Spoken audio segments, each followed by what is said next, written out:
Thank you. Hey, Brad, how are you? If you guys want to turn on your video, if you're so willing and able, that would be awesome. Hey, Celeste.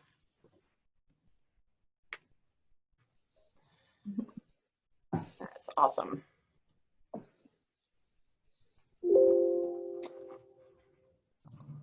So I think we have 15. So I guess we'll get started, Lauren. Okay, awesome. So thanks, everyone. We really appreciate you taking the time to spend your lunch hour with us. And I know all of you are seasoned mentors. You've probably had lots of undergrads and graduate students, postdocs, and faculty that you've worked with over the years. And so we really appreciate your willingness to be part of this training. I'm going to try to move this banner here so it's not in you all's way. And we really decided we wanted to try to offer some workshops around improving mentoring skills. We know that this is something that many faculty are very good at, but there are also some tricky issues that can come up when mentoring individuals. So the workshop today really is going to focus on communication and aligning expectations. And we're going to kind of contextualize it around the team's program, but I hope that what we talk about today you'll find useful in your work with any number of trainees or postdocs or mentees that you have.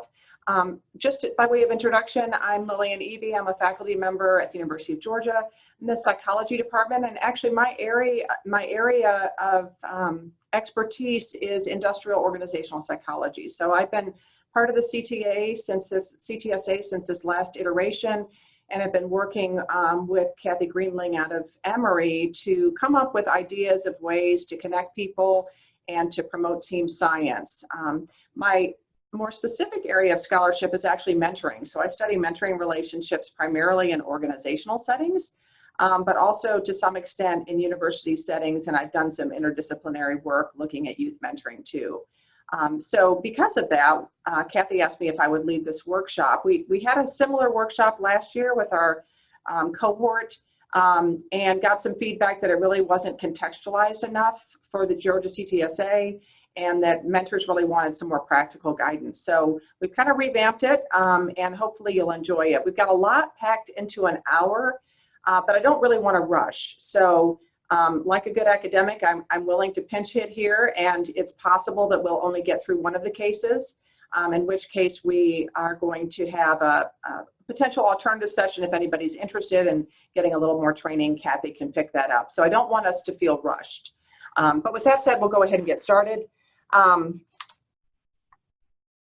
So in terms of logistics, let me move this bar too so you guys can see. In terms of logistics, obviously feel free to ask questions. You're probably very well versed in Zoom by now. So at the bottom of the screen, there's a chat box, and Lauren can clue me in if there's burning questions. We only have 15 people, or 17 people. So if there's a point of clarification, just unmute yourself and interrupt me. It's really fine. I want this to be more of a kind of casual conversation than some sort of a formal training.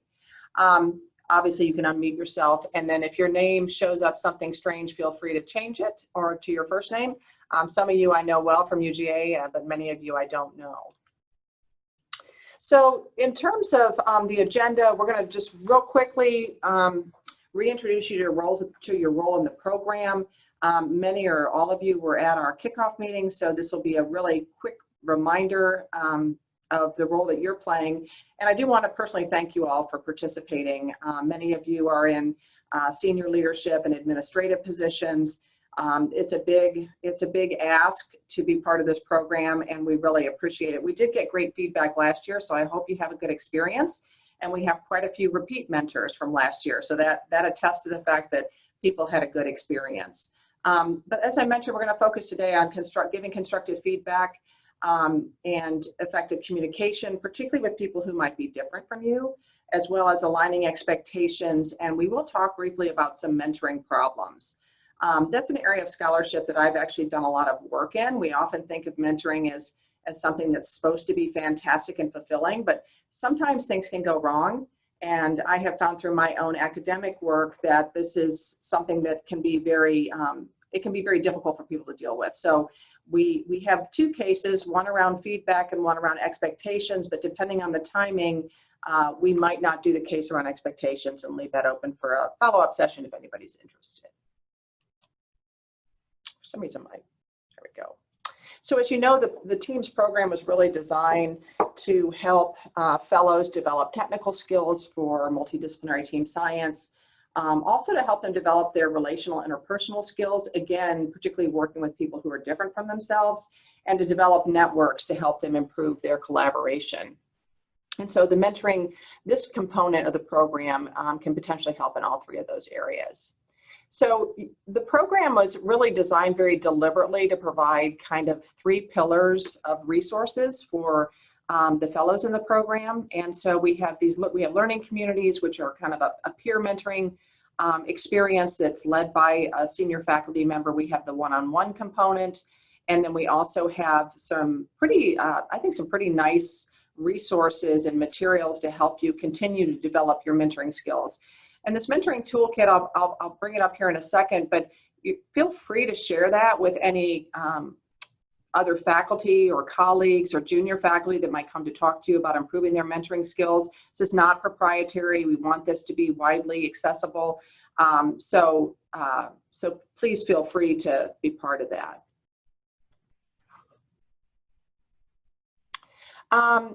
So in terms of expectations, we want to reiterate that we'd like you to try to meet once a month with your fellow, but the fellow is really the one who should be driving this relationship. So we do expect the fellows to establish contact with you and to be the ones to really driving the agenda as you meet. This is a program for them and you're a resource. So sometimes, especially when you're starting a relationship, it's hard to know who's supposed to be doing what. So just want to reiterate that the fellow is really supposed to be driving things. We also realize that you, as a learning community mentor or as a one-on-one mentor, you may not have all the answers to everything. And so one of the things that we have found is that our mentors in this program have been really instrumental in plugging people into other folks that they know. So whether that's someone who has specialized expertise or is working in an area that could be beneficial, we really hope that you will help our fellows network both within your institution, but even potentially outside the Georgia CTSA institutions, because that's really where the magic can happen. The mentoring toolkit, I think we showed this to you when we did the training earlier. We have a couple of different toolkits. I'm going to show you this one. We have a lot of resources, and if you just go to any of these links, it'll take you to additional resources. So there's sample contracts that you could come up with to lay out expectation. There's a planning form. There's a lot of modules on mentoring challenges, stuff on team science. So if you just click any one of these links, it'll bring you to additional information. So again, feel free to browse this at your leisure or not. Also feel free to share it with colleagues because Lauren actually has spent a lot of time culling this information and getting it in one place. So, and much of it's very evidence-based. As a scientist myself, I'm very leery about some of the popular press stuff that you can read about mentoring. So I really try to focus on things that have a good evidence base behind them. That's really important for me. So, you know, your role in this program as either a learning community mentor or as a one-on-one mentor, or just thinking about this workshop in terms of mentoring and other roles you might have, is really to do a lot of things, right? Providing advice, providing coaching, support, maybe providing some tangible training about learning a technology or learning a procedure or learning a certain area of expertise. And it's really a big ask, right? So mentors do a lot of different things, and any one mentor may not do all of these. But we typically think about the types of things mentors do as falling into two different buckets. And one bucket is more kind of career support. And that would be things like maybe networking, introducing your fellow to other people that might be influential for them, giving them challenges to help them develop specific skill sets. So kind of the tangible career advancement or career advice. And the other part of mentoring is kind of the soft, fuzzy stuff. And this is the kind of more social socio-emotional support you might give them. You might coach them on some work-family issues that they're dealing with. You might coach them on dealing with a dean or department head that they're having difficulty interacting with. You might just give them encouragement and let them know that you're there as a sounding board. And I just want to be clear that not every mentor does all of these things for everyone. So you will find that sweet spot, and you probably will find that some people that you mentor, you'll develop that closer bond with than others, and that's perfectly okay. People are looking for lots of different things, and mentors can provide a wide range of support. So I'd like to just really quickly, if we can go through those of you that are here, just because some of you know each other, but we do have people from a variety of different institutions. Just quickly, your name, your department or the school you're in, and your type of position real quick. But then I'd like you to just give me, in one word or two words, what do you think is a key ingredient for successful mentoring? And I will call people out because I have you listed here. So maybe we could start with Alvaro. Sure. Hi. Hi, everyone. I'm Alvaro Alonso. I'm in the Department of Epidemiology at the Rollins School of Public Health. I'm a professor here. I mostly do research and also a little teaching. And in terms of key ingredient for successful mentoring, I think that something that comes to mind is knowing how to listen. Okay, great, perfect. Brad? Hi, Brad Phillips. I'm a professor in pharmacy and director of the Clinical and Translational Research Unit, as well as 2 days now, the Biomedical Health Science Institute.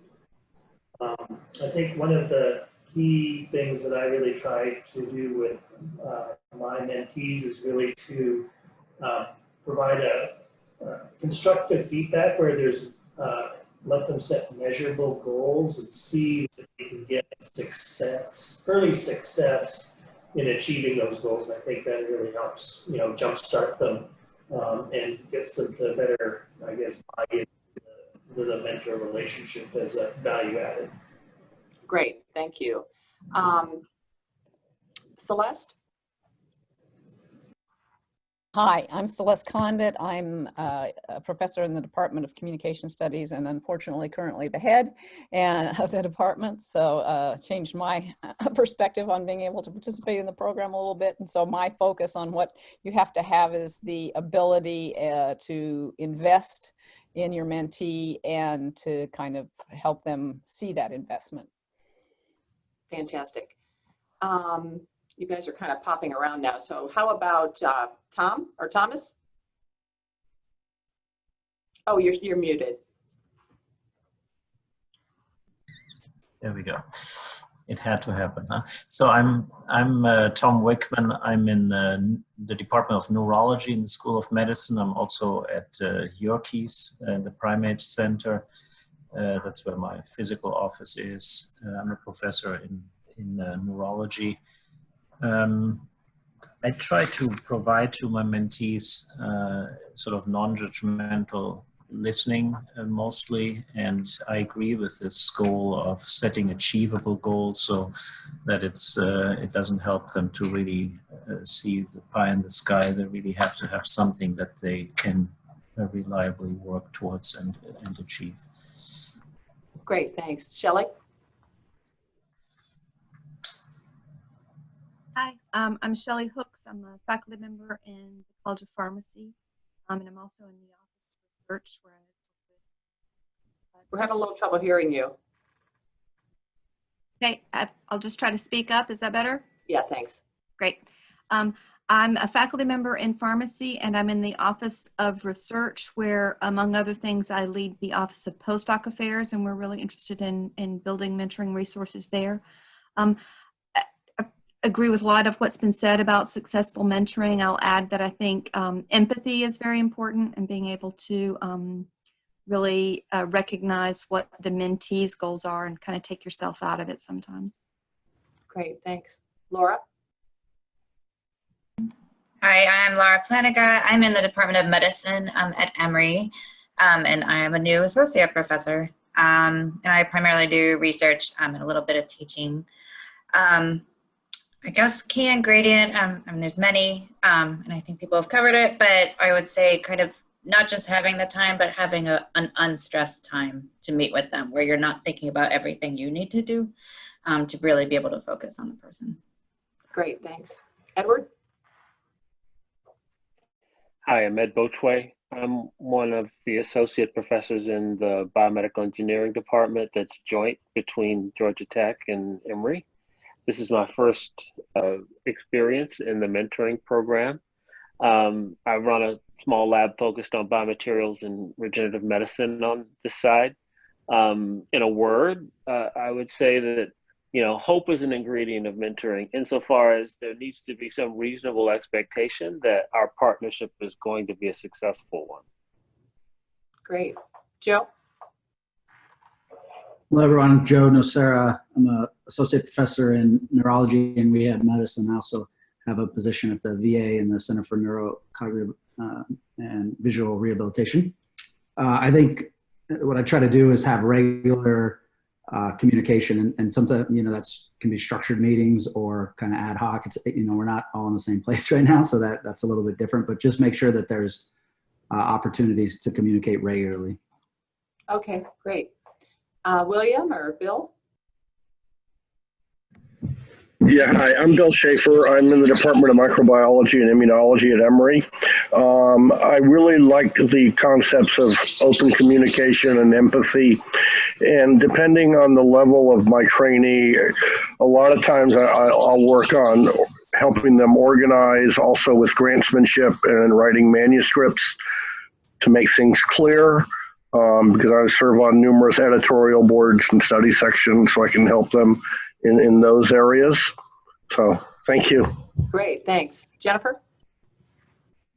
Hi, thanks for doing this training. I'm Jennifer Gay. I'm in the Department of Health Promotion and Behavior at UGA, in an associate professor role split approximately equally between research and teaching. And I agree with a lot of the things that have been said about successful mentoring, but I think also in addition to being a good active listener, also being a cheerleader. When I think back on my positive mentoring experiences, that person has always kind of been there to tell me how smart I am and how creative I'm being, even if something wasn't funded or accepted for publication. So just having that cheerleader mentality. Great. Pooja? Oh, I think you're still muted. Yeah. Hi, Pooja Mehta in the Division of Cardiology. I'm an associate professor here and also part of the Women's Heart Center. So I do some clinical care research and mentoring. I think that one other key successful ingredient is to be able to recognize that the mentee will need more than one mentor. So just encouraging them to find other mentors in addition to yourself, I think is important. Great. Mike? Hi, my name's Mike Hart. I am in the Department of Medicine in the Division of Pulmonary and Critical Care Medicine. I'm a physician, but have a basic research lab, and I'm based at the VA where I serve as the chief of the research service. One key ingredient, so many of what others have said resonate for me. I think honesty is really important, and particularly when the feedback is not good. I tend to want to sugarcoat it a lot of times, I think, and so I have had to try to learn to resist that temptation and really try to be honest in my assessment. So, thanks. Great. Glenn? I'm Glenn Nowak. I'm a professor of advertising and public relations in the Grady College of Journalism at the University of Georgia. I also direct their Center for Health and Risk Communications. And I think a big part of it is getting mentees to get comfortable taking risks, exploring things that may be outside their comfort zone, and helping them do that and help them see some of the opportunities that they may not otherwise think of. Great. Jonathan?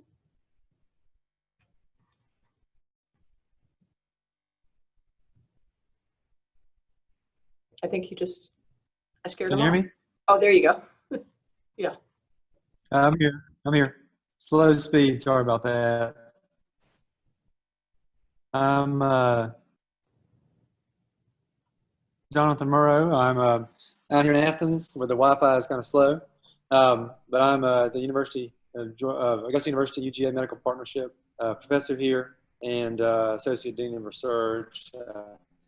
I find that mentees, I like to give them reading to do outside of their area to make them think more broadly about what they're doing. That might be my one added tip. So, Great. Henry.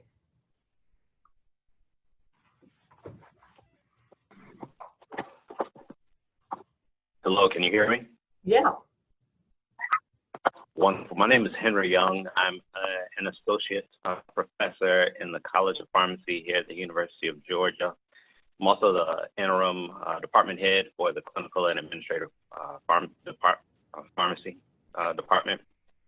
You know, one of the joys about going last on this Zoom call is that everybody shared such wonderful tips, and I wholeheartedly agree with everything. I just want to highlight the importance of communication. Communication is key. Establishing that open and having open and honest communication with your mentee is good. Thank you. Great. Thanks a lot. Well, that was awesome. So we're going to circle back to that toward the end, but we'll continue on. I think I've got everybody. Did I miss anybody? Okay. So we are going to talk about communication. So this is good timing. And, you know, many of you probably already are pretty good at this as a skill building, but as several of you noted, one of the things that can be particularly tricky is giving constructive feedback and giving it in a way that is helpful, but also sensitive. And that can be pretty tricky. So we're going to talk about constructive feedback, and with a real emphasis on giving feedback people will actually use, because really that's the goal here, is to make sure we give feedback in a way that people will actually use and be motivated to use. And with that comes communication skills. So Lauren emailed you a case. She emailed you 2 cases. And case 1, she's going to put you really quickly into a breakout group. And I'd like you to we're going to have, I think, about 4 or 5 people per group. I'd like you to read the case. It's really, really short. I didn't want you to have to do any advanced reading. And then just try to identify what you think are the kind of the main issues regarding providing effective feedback that jump out at you. And then we'll have a brief discussion before we talk about some of the aspects of feedback that make it particularly helpful and usable. So Lauren, if you want to shoot people in, and then she'll give you a 1-minute warning. And if you don't have the case, I will put it on the screen. I guess once you get in the breakout room, you may not be able to see it, but I will put it on the screen in case you have trouble finding it or pulling it up.